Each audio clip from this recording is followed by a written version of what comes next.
Everyone, welcome to the channel. I am Simran Sahani और आज मैं आपको पढ़ाऊंगी क्लास 12 इंग्लिश विद स्टार्स का chapter journey to the end of the earth. ये चैप्टर बच्चों को बहुत डिफिकल्ट लगता है क्योंकि ये चैप्टर में हिस्ट्री, पॉलिटिकल, ज्योग्राफी ना सब पढ़ाई जा रही है इकट्ठे। बट तुम्हें टेंशन लेने की जरूरत नहीं है। योर सिमरन दीदी इज हियर और यहाँ मैं पढ़ाने वाली हूँ आपको ये चैप्टर्स को अपने हैंड रिटन नोट से, जिसमें आपको चैप्टर की एक एक लाइन बहुत ही इजी पॉइंट्स में मैंने दे दिया। होने क्या वाला है इस चैप्टर के अंदर, जर्नी पढ़ेंगे हम एंड ऑफ द अर्थ की। एंड ऑफ द अर्थ कहाँ है? तो इस चैप्टर में हमने एंड ऑफ द अर्थ कहा है एंटार्क्टिका को। क्या तुम में से कोई अभी तक एंटार्क्टिका गया है? अभी तक तो नहीं गए होगे। गए हो तो अच्छी बात है, एक दिन जरूर चलेंगे हम सब एंटार्क्टिका। तो इस चैप्टर को लिखा है तिशानी दोशी ने और इन्होंने अपना खुद का एक्सपीरियंस बताया है। जब हाई स्कूल में थी ना, ये गई थी एंटार्क्टिका घूमने के लिए। Let's study. The author went on Russian research ship called Akademik Shokalskiy. Ship का नाम क्या है? हर बच्चे ने करना है इसको कमेंट, क्योंकि इसकी स्पेलिंग थोड़ी मुश्किल है, तो देख के कमेंट कर दो हर स्टूडेंट। एंड गाइस, इस नोट्स को लिखते रहो, इतनी इजी लैंग्वेज में ये लिखा हुआ है। एग्जाम में क्वेश्चन आएगा, where did Tishani Doshi went, you will write this point, आपको फुल मार्क्स मिलेंगे। तो ये कहाँ गई थी? एंटार्क्टिका गई थी। It was heading towards Antarctica, the coldest, driest and windiest continent. तो हमारी ऑथर ने एंटार्क्टिका को क्या बोला? सबसे ठंडा, सबसे ड्राई और सबसे विंड वाला कॉन्टिनेंट अर्थ के ऊपर। Her journey started from Madras 13.09 degree of equator. Madras से ये लोग निकलते हैं। And she cross 9 time zone, 6 check point and 3 bodies of water. लिखो जल्दी कमेंट सेक्शन के अंदर। बहुत सारे इकोस्फीयर्स को क्रॉस करके वो 100 घंटे का सफर करके एंटार्क्टिका की धरती पे पहुंच जाती हैं। तो कितना समय लगा? 100 घंटे लगे। 9 टाइम जोन से, जैसे आप देखते हो ना अमेरिका का हमारा टाइम अलग है, तो अलग अलग टाइम जोन, अलग अलग शहर है। 7 समुंदर पार करके, नहीं 3 समुंदर पार करके, 3 वाटर बॉडीज लिखा है ना, ये पहुंच जाती हैं एंटार्क्टिका के ऊपर। ठीक है। She use car, aeroplane and ship, तीनों ही सफर इन्होंने करे। And when she finally reach Antarctica she felt relief. तो एग्जाम में क्वेश्चन आएगा, जैसे ही वो एंटार्क्टिका पहुंचे उन्हें कैसा फील हुआ? रिलीफ फील हुआ। एंड देन डीप वंडर, और तब वो एक गहरी सोच में चली गई। क्या गहरी सोच में वो गई?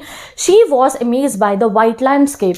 एंटार्क्टिका कुछ ऐसा दिखता है, पूरा पूरा बर्फ से ढका हुआ और एंडलेस ब्लू स्काई है वहाँ पे, मतलब कि पूरा का पूरा स्काई आपको दिख रहा हो। तो वहाँ पे उस होराइजन को देखकर ना ये हैरान हो गई। एक छोटी सी फोटो लगाऊंगी मैं, आप उसको देखो। आपको दिख रहा है? ऐसा लग रहा है धरती और आसमान एक हो गए हो। तो इस चीज़ को हम कहते हैं होराइजन। जब आपको लगे कि धरती आसमान एक हो गया, और एंटार्क्टिका में ऐसे ही लगता है, ब्लू ब्लू समुंदर, ब्लू ब्लू स्काई, तो ऐसा दिखाई नहीं पड़ता कि क्या हो रहा है वहाँ पे। बिल्कुल एक अलग सा नज़ारा होता है। और आइसोलेशन होती है, कोई इंसान नहीं है वहाँ, कोई टावर्स नहीं है, कोई बिलबोर्ड नहीं है, बिल्कुल अकेला आपको फील होगा, आप हो और नेचर हो। तो शी वंडर्ड कि कैसे लोग, कैसा जगह है ये, कितनी अलग सी जगह है ये। एंड देन उनका ख्याल चला जाता है बहुत पुराने ज़माने में, जब India and Antarctica were once connected. क्या कभी ऐसा भी था इंडिया और अंटार्कटिका एक साथ था? तो यस, अगर बचपन की ज्योग्राफी याद हो तो ऑब्वियसली ऐसा ही था। बहुत पहले ज़माने में, almost 650 million years ago, there was a super continent called Gondwana. कितने बच्चों को गोंडवाना लैंड याद है? तो मुझे कमेंट में बता दो कि दीदी हमें 8th 9th की ज्योग्राफी याद है। बचपन में हमें ज्योग्राफी में पढ़ाया गया था दैट पहले हमारे कॉन्टिनेंट, अब देखो कॉन्टिनेंट कैसे हैं, मैंने फोटो लगाई, इसी से समझ जाओ। ये रहा नॉर्थ अमेरिका, ये रहा साउथ अमेरिका, अफ्रीका, एशिया और यूरोप हो गया, एंड ऑस्ट्रेलिया हो गया, अफ्रीका हो गया, और ये हमारा इंडिया इधर ही है। ठीक है। तो भाई ये सब क्या है? ये हमारे कॉन्टिनेंट्स हैं आज के समय के। बट पहले ऐसा नहीं होता था। पहले एक सुपर कॉन्टिनेंट होता था जिसको कहा जाता था गोंडवाना लैंड, और एक था यूरेशिया। तो ये जो गोंडवाना लैंड था उसमें देखो ऐसा था, सब south America, Antarctica, Africa, India, Australia, ये सब चिपके हुए थे। बट क्या हुआ, हमारी टेक्टोनिक प्लेट्स जो हैं उनके अंदर मूवमेंट्स हुई, अर्थक्वेक आए बड़े बड़े हमारे धरती के ऊपर, और उससे क्या हुआ, इंडिया चला गया इधर एशिया की तरफ, ऑस्ट्रेलिया इधर कोने में गया, साउथ अमेरिका नॉर्थ अमेरिका की तरफ गया, और हमारा आज के समय का मैप जो है वो बन गया। इसी समय पे हिमालयाज़ का भी फॉर्मेशन हुआ था, जब इंडिया एशिया की तरफ गया था और अंटार्कटिका यहाँ नीचे अकेला रह जाता है। तो यही चीज़ उन्हें याद आती है कि एक समय तो ऐसा भी था जब धरती पे अंटार्कटिका गर्म था। उस समय पे अंटार्कटिका पे बर्फ़ नहीं पड़ती थी, बिल्कुल गर्म एटमॉस्फेयर होता था, अच्छे पेड़ पौधे होते थे, और इसी समय में डायनासोर भी रहा करते थे। तो ये समय को वो याद करती है कि Gondwana land included listed Antarctica, India, south America, Africa, Australia. Learn कर लो फोटो से, बहुत आसानी से लर्न हो रहा है। कमेंट सेक्शन में लिखो गोंडवाना लैंड में क्या क्या था। And climate was much warmer दिया, तब ऐसे ठंडा नहीं होता था, गर्म क्लाइमेट होता था। There were many plants and animal, और उस समय में ह्यूमंस डिड नॉट एग्जिस्ट, तब इंसान नहीं होते थे। Gondwana land lasted for 500 million years, 500 million years तक गोंडवाना लैंड रहा। And around the time dinosaur became extinct, it started breaking apart, और जब डायनासोर खत्म हुए उसके बाद ये ब्रेक होना शुरू होता है। And continent moves and form the world map we know today, और उसके बाद ये मूवमेंट के बाद आज के समय का वर्ल्ड मैप बनता है। तो ये ज्योग्राफी समझ भाई, यही ज्योग्राफी है चैप्टर की जो बच्चों को समझ में नहीं आती है, ठीक है। अब उनको वो समय याद आता है ये वाला जिस समय इंडिया और अंटार्कटिका एक साथ थे। India move north towards Asia, जो मैं आपको बता चुकी हूँ, ऐसे प्लेट्स की मूवमेंट हुई थी। और तभी उस कॉल्यूशन से हिमालय, जो हमारे ग्रेट हिमालयाज है, कैसे बने थे, जब इंडिया अंटार्कटिका से दूर होकर एशिया की तरफ गया था। साउथ अमेरिका ड्रिफ्टेड अवे, और ड्रेक पैसेज खुल गया था, जिसकी वजह से अंटार्कटिका ठंडा हो गया। ये देखो आप, यहाँ पे मैंने ड्रेक पैसेज की फोटो लगाई है, अगर आपको दिख रहा हो तो। ये देख रहे हो, ये साउथ अमेरिका है और अंटार्कटिका पहले इकट्ठे थे ना, ये अलग जब हुए। साउथ अमेरिका जब नॉर्थ अमेरिका की तरफ गया तो यहाँ पे ओशन, 2 ओशन है, सदर्न जो हमारा पैसिफिक ओशन है और अटलांटिक ओशन है, इन दोनों के बीच में ये ड्रेक पैसेज बन जाता है, और इसी की वजह से अंटार्कटिका बिल्कुल ठंडा रह जाता है। तो ये बहुत खतरनाक पैसेज है, यहाँ पे बहुत एक्सीडेंट वगैरह भी हो जाते हैं, तो बहुत खतरनाक ओशन करंट ये बन जाता है।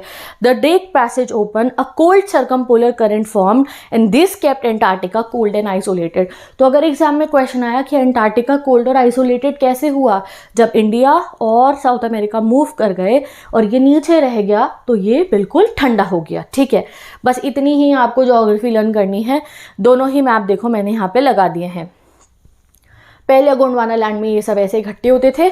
अब कॉन्टिनेंट्स के मूवमेंट के बाद अंटार्कटिका बेचारा यहाँ नीचे अकेला रह गया, ठंडा ठंडा। चलिए, बट अगर हमें अपने अर्थ का पास्ट जानना है तो इसी अंटार्कटिका की धरती के अंदर जाके हम पता लगाते हैं। Antarctica stores 90% of the world की आइस भी अंटार्कटिका पे है, and it has no trees, building, billboard और ह्यूमन साइंस। अब एग्जाम में क्वेश्चन आएगा, हाउ इज अंटार्कटिका, कैसा है अंटार्कटिका, तो ये व्हाइट बॉक्स लिख देना।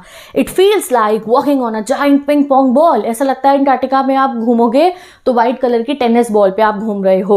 One loses sense of time and direction, तुम्हें पता ही नहीं चलेगा सुबह हो रही है शाम हो रही है, क्योंकि जो है अंटार्कटिका के अंदर क्या होता है, 6 महीने सुबह रहती है और 6 महीने रात रहती है, ठीक है। द स्केल इज एक्सट्रीम, बहुत बड़ी बड़ी चीज़ें होती हैं वहाँ पे, और बहुत छोटी छोटी चीज़ें भी होती हैं।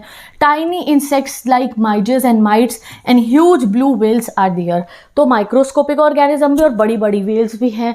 एंड आइसबर्ग्स हैं इतने बड़े अंटार्कटिका में जितना बड़ा बेल्जियम देश है, मतलब कुछ आइसबर्ग्स तो इतने बड़े हैं जितने बड़े बड़े कुछ देश हैंगे। और वहाँ पे कोई आवाज़ भी नहीं आती है अंटार्कटिका के अंदर, बिल्कुल सन्नाटा टाइप रहता है। In summer there is 24 hour day light, जिसको एस्ट्रल समर कहा जाता है, तो मतलब वहाँ सूरज ढलता ही नहीं है, 24 घंटे सुबह रहती है वहाँ पे बहुत समय तक।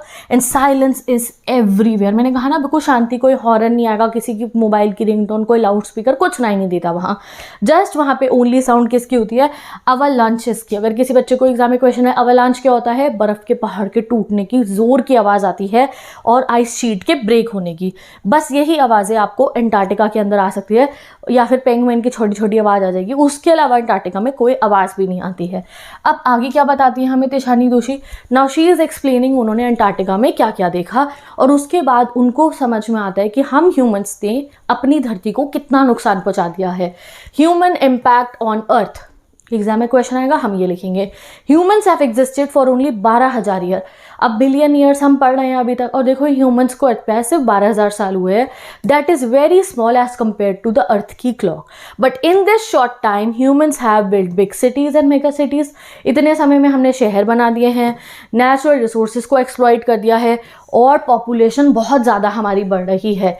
इस सब की वजह से हमने बहुत सारे फॉसिल फ्यूल्स को बंद करो, और आज तो हमारे पे ये भी ख़त्म होने वाले हैं। बस इतने से ही समय के अंदर हमने पानी ख़त्म करने को तैयार है, water pollution, air pollution, fossil fuel ख़त्म, हम पूरी दुनिया को तहस तहस कर चुके हैं। This creates a carbon dioxide blanket around the earth, और सबसे बड़ी गड़बड़ जो हमने करी है कार्बन डाइऑक्साइड का एमिशन, उससे क्या हुआ है, जो हमारी अर्थ है उस पर ग्लोबल वार्मिंग होनी शुरू हो गई है, एंड अर्थ का नेचुरल टेम्परेचर इंक्रीज हो गया। अब ग्लोबल वार्मिंग का क्या नुकसान है कि अगर ग्लोबल वार्मिंग होगी तो वो जो ग्लेशियर ग्लेशियर्स हैं ना अंटार्कटिका के, वो पिघल जाएंगे, और अगर वो पिघल गए सुनामी आएगी, अर्थक्वेक्स आएंगे। जो 2012 मूवी है ना एक, जिसमें दिखाया जाता है कि पूरी दुनिया ख़त्म होगी, वही होगा अगर हमने इस ग्लोबल वार्मिंग को कंट्रोल नहीं करा। तो वहाँ जब वो कहते हैं कि जब मैं अंटार्कटिका पे खड़ी हुई ना, तो मुझे इन चीज़ों की बहुत टेंशन हुई। ठीक है, वैसे तो लोग क्लाइमेट चेंज के ऊपर बहुत बातें करते हैं कि क्लाइमेट बचाओ बचाओ, बट जब मैं वहाँ खड़ी हुई ना, तो मुझे रियलाइज़ हुआ, ड्राइंग रूम में बैठ के न्यूज़ चैनल पे रियलाइज़ नहीं होता था, वहाँ खड़ी होकर मुझे रियलाइज़ होगा कि इंपॉर्टेंट है अपने अंटार्कटिका को बचाना, अपने ग्लोबल वार्मिंग को कम करना। Climate change is a big debate. अब इंपॉर्टेंट क्वेश्चन क्या होते हैं जब भी अंटार्कटिका से रिलेटेड, जब भी कोई भी क्लाइमेट चेंज डिबेट्स होती हैं, तो will west Antarctica shield completely melt, ये बातें होती है कि क्या कभी अंटार्कटिका पिघल जाएगा। Will gulf stream ocean current stop, क्या ये जो ओशन का करंट है ये रुक जाएगा, सुनामीज आने लगेंगी। Will it be the end of the अर्थ, क्या इस वजह से अर्थ खत्म होगा। तो वो कहती है कि पता नहीं ये सब कब होगा, क्या पता हमारे मरने के बाद हो, किस दिन ये दिन आएगा, we don't know, but we know that हम इसको बचा ज़रूर सकते हैं। ठीक है, तो Antarctica is very important in this debate. ठीक है, तो ये सब अगर हमें अपने अर्थ को बचाना है तो अंटार्कटिका बहुत इंपॉर्टेंट रहता है। क्यों? Because it has never been permanent human population. Antarctica पे आज तक कोई इंसान जाके नहीं रहा है। It is still relatively pure and pristine. और अंटार्कटिका के अंदर जो आइस रिकॉर्ड्स हैं, वहाँ पे लगभग 500 से भी ज़्यादा हज़ार सालों के रिकॉर्ड्स हमारे को मिल सकते हैं। So Antarctica helps us to study about earth का past, present and future also. तो इसलिए हमें अंटार्कटिका को तो बचा के रखना ही है, अर्थ के पास, प्रेजेंट एंड फ्यूचर को जानने के लिए। अंटार्कटिका पे वो गई क्यों थी, अब हमें ना वो ये रीजन बताती हैं। इसका नाम आता है student on ice program. Exam में क्वेश्चन आएगा, explain student on ice program. So let's read कि वो अंटार्कटिका क्यों गई थी। तो the author worked with a program called student on ice, यानी कि एक प्रोजेक्ट था जिसमें बहुत सारे बच्चों को लेके जाया गया था अंटार्कटिका पे, और ये उनमें से एक थी। It takes high school students to Antarctica, और उसका पर्पस होता है उन्हें इंस्पायर करना, उन्हें एजुकेट करना और उन्हें एनवायरनमेंट से अवेयर करना कि क्या क्या हमारे एनवायरनमेंट में हो रहा है। It was started by a Canadian, Geoff Green. इनका नाम कॉमेंट करो किसने स्टार्ट करा था स्टूडेंट ऑन आइस प्रोग्राम। एक कैनेडियन थे, जियोफ ग्रीन। अर्लियर ही use to take rich and famous people, पहले अमीर लोगों को ले जाते थे, but they could not contribute much. But अमीर लोग जाएंगे फोटो खींच के आ जाएंगे, तो उन्होंने सोचा बच्चों को लेके जाता हूँ जो फ्यूचर में जाके पॉलिसी बनाएंगे हमारे अर्थ को बचाने की, तो वो उनको लेके जाते हैं। Because he think teenagers can deeply understand and take actions in future. जैसे हमारी ऑथर ने चैप्टर लिख के हमें बताया ना कि अंटार्कटिका बचाओ, तो जो भी वहाँ जाएगा बच्चा, तो वो कल को इसको बचाने के लिए कुछ करेगा। When students see glacier melting with their own eyes, they understand the global warming is real। इस वजह से जो है जियोफ ग्रीन ने बच्चों को ले जाना जो है वो शुरू करा था।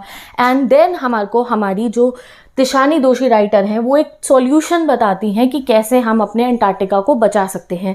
कभी कभी हमें लगता है ना कि बहुत बड़ा काम होगा ये, तो भाई हम कैसे बचा लेंगे अंटार्कटिका को, तो वो हमें बताती है छोटा छोटा भी अगर हम अपने घर पे भी एफर्ट्स लगाएंगे तो भी हम अपने अंटार्कटिका को बचा सकते हैं। So let's see. तो वो हमें बताती है, देखो अंटार्कटिका का जो इकोसिस्टम है वो बहुत सिंपल सा है। It has a very less biodiversity, मतलब बहुत पेड़ पौधे वगैरह कुछ है नहीं, सिंपल पानी है, पानी के 4-5 जानवर होंगे और आइस ही आइस है वहाँ पे। तो small changes can cause a big effect. ठीक है, अब एग्जाम्पल देती हैं वो हमें फाइटोप्लैंक्टन नाम की एक सी ग्रास से, जो सी के अंदर रहती है, घास टाइप की होती है, माइक्रोस्कोपिक होती है। They are called grass of the sea. They support the entire southern ocean food chain. जो मछली होती है वो इस फाइटोप्लैंक्टन को खाती है, छोटी मछली को बड़ी मछली खाती है, बड़ी मछली को और बड़ी मछली, फिर उसको सील खाएगा और उस सील को बाकी मछली कोई और खा लेगा। ऐसे ये पूरा का पूरा इकोसिस्टम चलता है हमारे अंटार्कटिका का, और पूरी फूड चेन इस पर डिपेंड रहती है। तो फूड चेन का सबसे इंपॉर्टेंट मेंबर कौन हो गया? ये फाइटोप्लैंक्टन, छोटी सी घास। And they perform photosynthesis. अब ये फाइटोप्लैंक्टन इंपॉर्टेंट इसलिए क्योंकि ये फोटोसिंथेसिस करके खाना बनाती है। And they absorb the carbon dioxide. तो पूरे वर्ल्ड की कार्बन डाइऑक्साइड को भी ऑब्जॉर्ब करती है ये फाइटोप्लैंक्टन। तो कितना इंपॉर्टेंट हुआ ये छोटी सी ग्रास फाइटोप्लैंक्टन। तो इसीलिए जो है आजकल क्या हो रहा है कि ओजोन लेयर में हमारे छेद हो रहा है, जिससे यूवी रेज आ रही हैं, और यूवी रेज से ये फाइटोप्लैंक्टन जो है वो खत्म हो रहे हैं और इनकी एक्टिविटी नहीं हो पा रही। कौन सी? कार्बन डाइऑक्साइड को कंज्यूम करने की। तो इस वजह से क्या हो रहा है, फाइटोप्लैंक्टन घास जो है वो समुद्र में से खत्म हो रही है। और अगर ये छोटी सी घास खत्म होगी तो क्या होगा, पूरी फूड चेन बिगड़ जाएगी। छोटी मछली को नहीं मिलेगी फिर घास, छोटी मछली मर जाएगी, फिर बड़ी मछली क्या खाएगी और बड़ी मछली क्या खाएगी। तो पूरा फूड चेन किस पे डिपेंड कर रहा है? इस छोटी सी घास पे, जिसका नाम है फाइटोप्लैंक्टन। सो ग्लोबल कार्बन साइकिल को अगर हमें ठीक करना है अगर हम चाहते हैं ज़्यादा कार्बन डाइऑक्साइड नहीं हो तो हमें इस फाइटोप्लैंक्टन को बचाना होगा। सो इसलिए वो हमें कहती हैं कि देखो, अगर हमें छोटी सी चीज़ का भी ध्यान रखेंगे, फाइटोप्लैंक्टन जैसी ग्रास को ही अगर हमने सोचा कि हमें इसे बचाना है, तो हम पूरा इकोलॉजिकल बैलेंस संभाल सकते हैं, पूरे अर्थ को बचा सकते हैं। So that's why she said कि मुझे वहाँ जाके ये समझ में आया, अगर हम छोटी छोटी चीज़ों का ध्यान रखेंगे तो बड़ी चीज़ें अपने आप संभल जाएंगी। जैसे मैं आपको कहती हूँ पढ़ते समय कि आज ही स्टार्टिंग से ही अपना थोड़ी थोड़ी पढ़ाई करते हुए चलो, तो बाद में बर्डन नहीं होगा। एग्जैक्टली अर्थ के सिस्टम में है कि अगर हम फाइटोप्लैंक्टन को ही बचा लेंगे तो पूरा अर्थ भी संभल जाएगा। This is the message that उन्होंने हमें लास्ट में दिया। अब लास्ट में वो एक हैप्पी एक्सपीरियंस हमारे साथ शेयर करेंगी, जब एक बार रास्ते में उनका जो एकेडमिक सोलॉस की शिप था वो अटक जाता है। Ship got stuck in the thick ice near the Antarctica, ठीक है, और फिर उनको जो है peninsula and the tadpole island के बीच में उतरना पड़ता है। तो वो जमे हुए समुद्र के ऊपर उतर जाते हैं। Captain decided to turn back north. Captain ने कहा हम रास्ता बदल के जा रहे हैं, एंड बिफोर लीविंग सबको बोला गया कि चलो तुम बर्फ़ पे चलो साथ में। तो 52 पीपल थे उनके ग्रुप के, वो सब बर्फ़ के ऊपर चलते हैं। उन्होंने गोटेक्स के कपड़े पहन लिए, अपने सनग्लासेस लगा लिए, एंड उनको अपने नीचे 1 मीटर थिक जमा हुआ समुंदर दिखाई दिया। एंड वहाँ पे उनको क्रैब ईटर सील्स दिखाई देती है, कोने में बैठ के वो ना धूप सेक रही होती हैं। क्रैब ईटर सील्स बड़ी बड़ी सील होती हैं, देखिए सील आपने, ठीक है। तो उनको उन्हें देख के याद आते हैं अपने मद्रास के यहाँ में ना, उन लोगों के यहाँ क्या होता है, मतलब चेन्नई में उधर वो कहती हैं कि गर्मियों के अंदर डॉग्स क्या करते हैं, धूप से बचने के लिए छाँव में बैठ जाते हैं पेड़ की, और यहाँ जो है सील्स उन्हें ठंड लग रही है तो वो धूप में बैठी हैं। तो शी फेल्ट कि अर्थ कितना कनेक्टेड है। तो इस तरीके से वो जब चली उस ओशन के ऊपर तो उन्हें काफ़ी अच्छा महसूस हुआ था, ये उन्होंने हमें बताया है। अब एंड में फाइनल रिफ्लेक्शन क्या होता है, आफ्टर ट्रैवलिंग अगेन इतना सारा 100 घंटे का ट्रैवल करके जब वो वापस अपने घर आती हैं तो वो सोचती है कि क्या ये अंटार्कटिका गर्म हो जाएगा फिर से, क्या ह्यूमन बींग्स होंगे देखने के लिए जब अंटार्कटिका खत्म होगा, या हम लोग भी डायनासोर की तरह मर चुके होंगे। But then she says in a million year क्या होगा ये तो हमें नहीं पता, बट एक दिन के अंदर भी हम चेंज लेकर आ सकते हैं अगर हम अपनी तरफ से छोटे छोटे एफर्ट करके अपने अर्थ को बचाने की कोशिश करें। तो ये लास्ट वाली लाइन याद रखनी है आपने, दैट तिशानी दोशी ने क्या मैसेज दिया चैप्टर के अंदर, in a million year many things can change but even one day can make a big difference.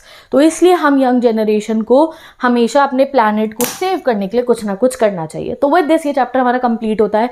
I told you ये चैप्टर में सिर्फ हमारे को सेव अर्थ का मैसेज दे रखा है और अंटार्कटिका को क्यों हमें बचाना है ये बताया है। ज्योग्राफी पोर्शन भी मैंने आपको एक्सप्लेन कर दिया है। तो इसके नोट्स अगर आप बना लोगे तो आपको एनसीईआरटी पढ़ने की जरूरत नहीं, क्योंकि उसमें बहुत टफ लैंग्वेज गिवन है। यहाँ से आपका पूरा चैप्टर प्रिपेयर हो गया है। 10-15 क्वेश्चन की जो मैं स्लाइड आपको प्रिपेयर करवाऊंगी इंपॉर्टेंट क्वेश्चन सीरीज में, उन्हें पढ़ लेना, then you will get full marks in English. Bye bye, take care, best of luck and I will meet you in the next video.